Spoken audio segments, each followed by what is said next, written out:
the next item on the 49ers offseason to-do list is the Nick Bosa contract, which, by the way, for everyone saying, oh, they do them in August. They don't have to do them in August. They could do it right now if they really wanted to.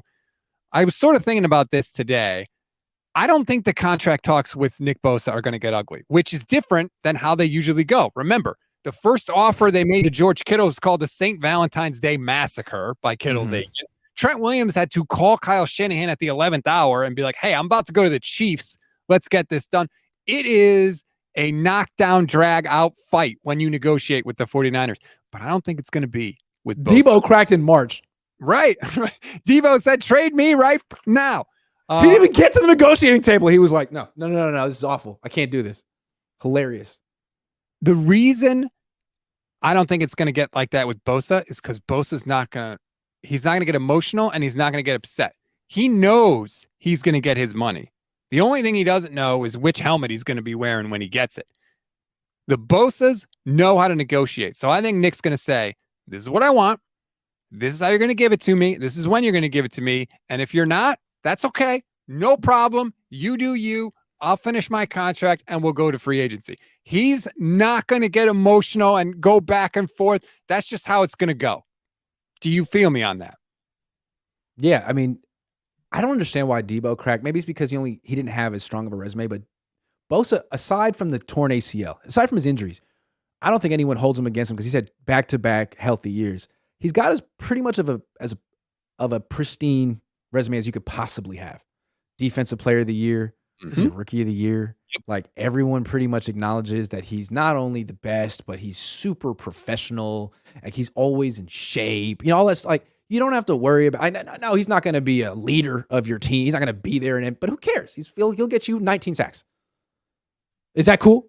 So from his perspective, it's like, yeah, man, you guys figured out. And if you don't want me or something, then someone else will want me. Like I'm getting $100 million guarantee one way or another. And from his perspective, like he's not tied to Santa Clara. He didn't even spend time out here.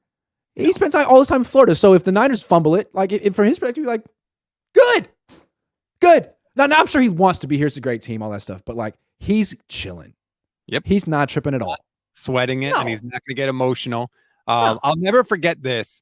I was working on Pro Football Talk at the time, and we were at some event. I can't remember if it was the Combine or what it was, but it was after Joey Bosa had signed his rookie contract. And if you remember, Joey Bosa held out. He didn't sign his rookie contract right away because he was fighting the Chargers on some offset language that if they were to cut him and he would go to another team, Bosa wanted to be able to get paid by both teams, which why wouldn't you? If you could get paid by two people instead of one, good for you.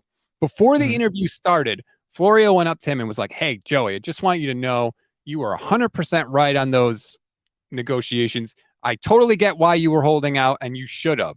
And more people need to know that. And more people need to support that. And Joey Bosa, without skipping a beat, looked at Florio and said, the smart ones do. And I was like, holy crap, this guy gets it. He knows what he's worth. He knows how to negotiate. Like, that's just how they roll. And I think the same thing is going to happen with Nick. He knows what he's worth. Yeah, I mean, keep in mind, his brother went through this recently. Whatever his brother got, Nick's going to get more. Whoever the last edge rusher was that got paid big money, Nick's going to get more. It's so easy for him to sit back and be like, everyone in the world knows what I'm worth. You just have to make a decision on whether you want to pay that kind of money for an edge rusher. And the Niners have made it real clear.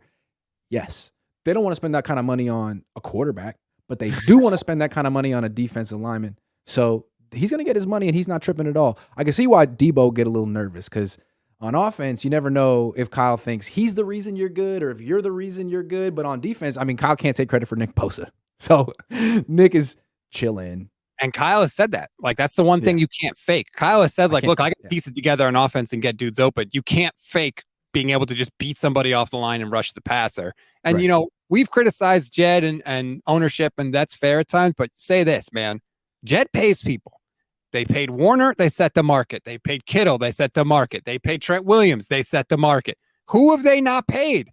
Except Can I just come back to something you just said, though? You just said defensive end is the one position you can't fake. That's how Kyle feels. But that just implies that he's faking it at quarterback. He's faking it! And he thinks he can fake it, but no, you can't. Andy Reid, I keep coming back to it. The first thing he said to Steve Young after the Super Bowl this year, hey, Andy, what'd you learn? Oh, yeah, I'm important. X's and O's are important, but you need one of you. You need one of you. And Steve Young's like, oh, shucks, thanks very much. Yeah, what? That's it. He's faking it. He's faking the funk, and I don't appreciate it. Well, that went from a nice thing about Jed York, and you found a way to twist it right back. See, I'm the negative one, not Rob.